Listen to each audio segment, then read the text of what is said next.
Alors Pierre Brézé, maintenant vous allez nous faire découvrir le deuxième finaliste du prix Marius Lavet 2016.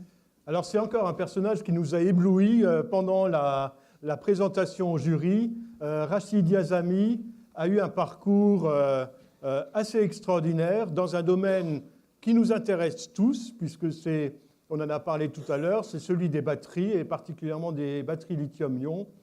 Et aussi un parcours très intéressant d'ingénieurs, de chercheurs international, puisque vous avez eu un parcours qui vous a mené, comme Cadet Roussel, avec 3 maisons, une au Caltech, à Pasadena, à Singapour et en France, et une reconnaissance déjà mondiale, puisque vous avez été honoré il y a 2 ans par le prix Draper, qui est le prix Nobel de l'ingénieur aux États-Unis. Vous pouvez nous dire 2 mots sur votre parcours Merci bien, Pierre.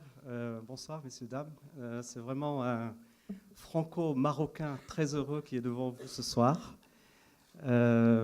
Si vous voulez, c'est vrai, comme m'a dit Pierre, mon parcours est assez, disons, inhabituel.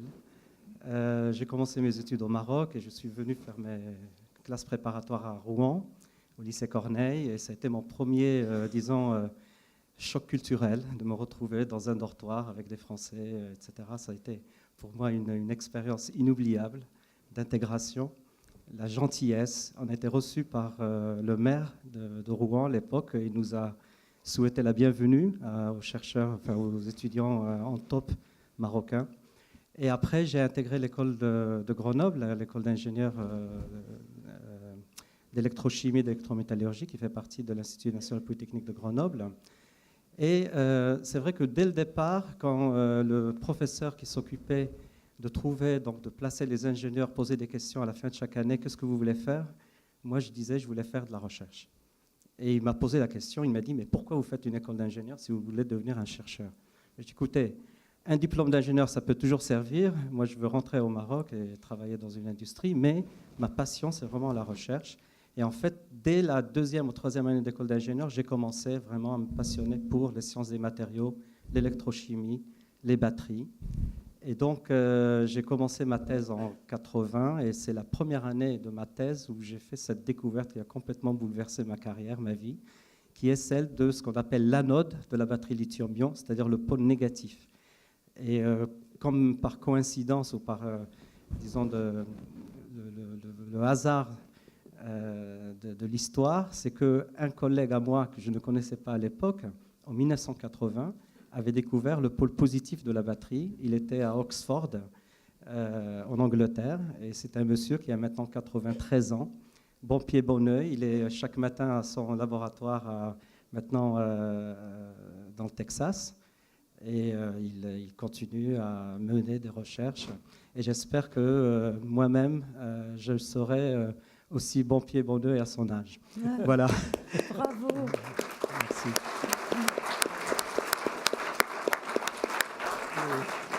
Donc, ce que je veux dire, c'est que à travers ce prix, dont je suis vraiment très très honoré de faire partie des finalistes, une information qui n'est pas très connue du grand public français, c'est que la batterie qu'ils ont dans leur téléphone portable, dans leur ordinateur portable, est française. Voilà. En grosse partie française. D'accord ? Et donc ça, c'est vraiment quelque chose que j'ai envie de marteler et j'ai envie d'aller dans les écoles primaires, dans les collèges, etc., dire, vous savez, ça a été une invention qui a été faite à Grenoble par un franco-marocain qui, par la suite, a pris, disons, l'invention elle-même. Au départ, c'était vraiment un travail de recherche fondamentale et qui a pris un envol extraordinaire qui, maintenant, en 2015, il y a eu 20 milliards de batteries qui ont été fabriquées dans le monde avec l'anode en graphite inventée à Grenoble en 1980. Bravo, bravo.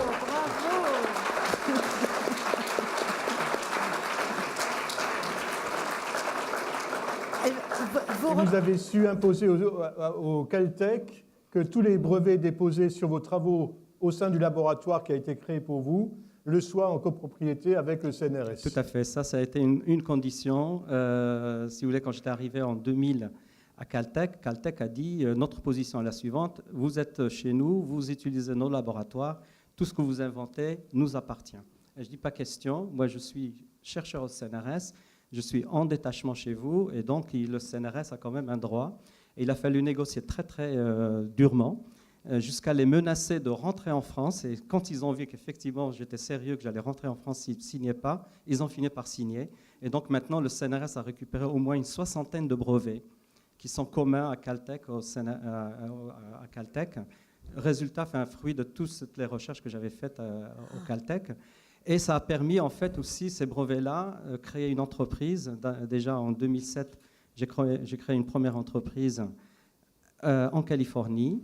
Et en 2011, j'ai créé une deuxième entreprise, cette fois-ci à Singapour, qui s'occupe de ce qu'on appelle l'intelligence des batteries. Voilà. Et tout ça appartient au CNRS. Alors, bravo, parce que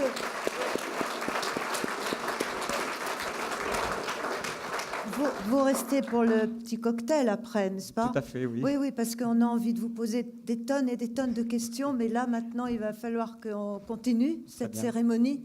Merci beaucoup. Merci et beaucoup. encore bravo.